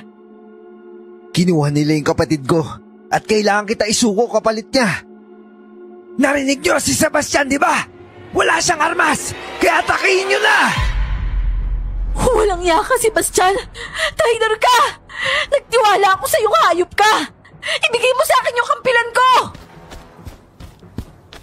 Tumakbo ako papunta kay Sebastian pero sumalubong sa akin ang mga aswang. Naiwasan ko ang mga kuko ng mga ito. At si Sebastian naman noon, nanood lang sa akin habang lumalaban. Lugi ako dahil wala akong armas. Kahit natatamaan ko ang mga aswang sa mga suntok at sipa ko, kulang pa rin ako. Animal! Bakit hindi mo sinabi may mutya siya? Ang bilis niyang kumilos dahil doon! Isa siyang babaylan at lapitin ng mutya. 2 mutya ang tangan niya. At kahit ako hindi ko makuha yun sa kanya. Pero ang usapan natin doon, Pablo, isusuko ko siya sa inyo kapalit ng kapatid ko. Nasaan na yung kapatid ko? Hindi mo makukuha ang kapatid mo hanggat hindi nagagapos yan! Yun lang naman pala eh. Mag-isip ka ng maigi, Sebastian! Kung ayaw mong isumpa kita! Handa ako sa lahat ng parusa, Maridona. Ang mahalaga sa akin, mailigtas ko yung kapatid ko. Kaya sumuko ka na. Huwag mo nang hintayin gamitin ko sa iyo mismo ang kampilan mo na ito. Ginawa mo na akong tanga. Sinaktan mo na ako't lahat-lahat, Sebastian. Akala ko totoo ka. Kaya sino ka para pagbigyan ko yung pakiusap mong yan? Gusto mo ng patayan? Sige, harapin mo ako at ang 2 mutya na tangan ko. Kaming 2 ni Sebastian ang naglaban. Doon ko nagamit ang bunga ng mga itinuro niya. Ilang beses ko siyang nasaktan. Ilang beses din niya akong nasaktan. Tinapon niya ang kampilan at lumaban kami kamao sa kamao. Sipa sa sipa. Nasipa ko siya sa tenga noon at bumulagda siya sa lupa. Para yan sa panlilinlang mo sa akin. Ngayon bumangon ka! Huwag kang lampa! Masusunod, mahal. Ang bangis mo ah. Ayusin mo, Sebastian! Babae lang yan! Oo, babae lang yan. Pero isa yung babaylan. Umatake siya ulit at umiwas ako. Inabot kami ng ilang oras sa pag-atake noon. At halatang nababagot na ang mga aswang sa ginagawa namin. Kaya tinulungan na nila si Sebastian. Dahil lahat sila lumaban sa akin, hinuli na nila ako. At doon tinanggal ni Sebastian sa akin ang mga mutyang tangan ko. Dahil hindi na ako makapalag, hawak ako ng mga aswang kahit hirap sila sa presensya ng mutya. Nadala nila ako sa teritoryo nila at kasama noon si Sebastian. Kitang-kita ko ang pagbalik ng mga aswang sa batang babae sa kanya. Tulad ng pangako, pwede na kayong umuwi. Ilayo mo na yung mutya dito at tatapusin na namin agad tong babaeng to. Sa tingin ko, mas maganda kapag tinapos nyo na siya sa harapan ng buong angkan nyo. Para lahat makasaksi. Ipunin niyo muna sila. Maraming salamat pala sa pagtupad sa usapan ha. Mauna na kami at sana ligtas kami makauwi. Nasa iyo ang mutya. Wala nang mga angahas pang lumaban sa'yo. Umalis si Sebastian noon kasama ang batang babae. Ang bata noon, talagang napalingon pa sa akin na parang naaawa. Ako naman, kahit anong pagpigil sa mga luha ko ay tumutulo talaga ito. Totoo nga pala talaga ang sinabi niya. Darating ang araw na tatraydorin niya ako. Naisip ko noon na ganun talaga si Sebastian. Makasarili. At ang pagbabantay niya sa akin ay trabaho lang. Ang akala ko na kay Inang talaga ang kapatid niya. Pero nasa mga aswang pala. Anong pakiramdam na ipinagkaalunukan ng taong akala mong kakampi mo? Sakit, diba? Baka nga minamahal mo pa nga yung taong yun eh. Abay, napakasaklap naman. At sino naman nagsabi sa iyong minamahal ko yung taong yun? Kahit sa simula pa, hindi ko siya ginusto. O sige, hindi na maimportante sa amin kung gusto mo siya o hindi. Ang mahalaga sa amin ay yung masaksihan ka ng angkan namin na tapusin ka at burahin sa mundo. Ano bang kasalanan ko sa inyo? Bakit niyo ba ito ginagawa? Ikaw, isa kang malaking banta ayon sa manlalakbay. Kapag hindi ka namin ninuli, mauubos ang lahi namin dahil sa'yo. Ngayon, sa tingin mo, may magagawa ka pa ba ngayon? Takot pala kayo sa akin eh. Samantalang ni minsan, hindi ko iniisip na may isang lahi akong dapat ubusin. Sana nga mapatay niyo ako sa pagkakataong to. Dahil kapag nakawala ako dito, magkakatotoo yung kinatatakutan niyo. Grabe, natakot naman ako sa'yo. Ikulong niyo siya dahil bukas ng gabi, mamamatay siya sa harapan ng lahat. Kinulong ako ng mga aswang na yon. Nang mag-isa na lang ako sa kulungan, hinayaan ko ang sarili kong umiyak. Sobrang sakit ang nangyari sa akin. Minahal ko kasi ang tao tapos tinrider pa ako. Ni hindi ko siya nahalata sa plano niya. Sobrang ingat talaga niyang maglaro. Pero siguro, mga 3 oras ang lumipas. Nakarinig ako ng mga ingay. Tila ang mga aswang ay nagpapalit ng anyo at may umatake rin sa mga bantay ng pinagkukulungan ko. May nagbukas ng kahoy na kulungan at nagulat akong si Sebastian yon.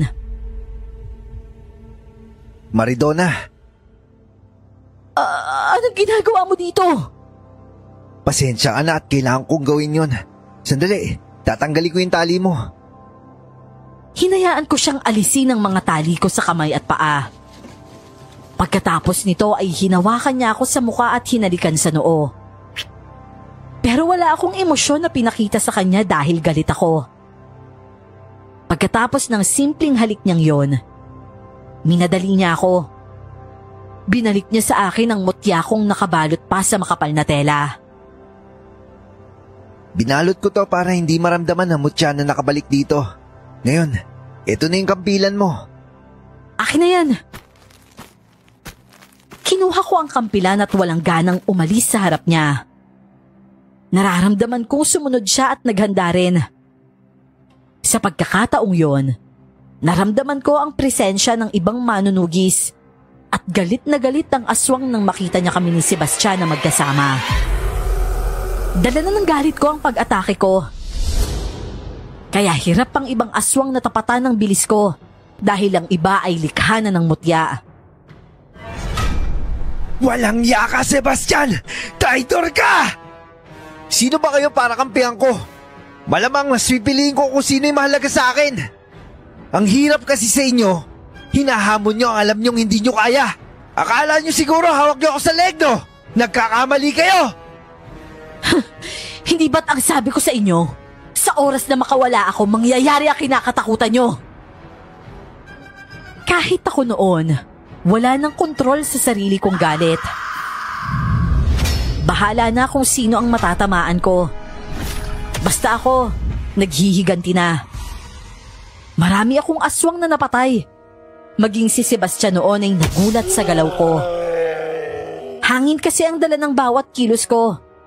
Kaya kahit sinong aswang ang natatamaan ng kampilan ko, talagang patay. Dahil leeg ang nilalantas ko sa kanila.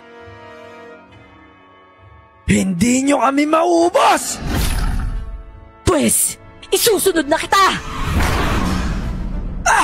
Animal ka! Aray! Kung mapapatay mo ko, mapapatay rin kita! Ang sarap ng dugo mo! Huling dugo na yan na matitikman mo dahil katapusan mo na! Hayop ka! Ang sisiusisan ko! Ililipat ko yan sa'yo! Kung magagawa mo, dahil katapusan mo na ngayon! Bibiyakin ko talaga yung ulo mong halimaw ka! Ako pa talagang hinuli mo! Pwes, ipapamukha ko sa'yo kung gaano kalaking pagkakamali yun! Napatay ko ang pinuno nila. Dahil napatay ko ang pinuno nila, nagdulot yon ng galit sa ibang aswang at naging agresibo pa itong umatake sa amin. Pero nagawa namin silang lupigin lahat hanggang sa naubos na nga sila.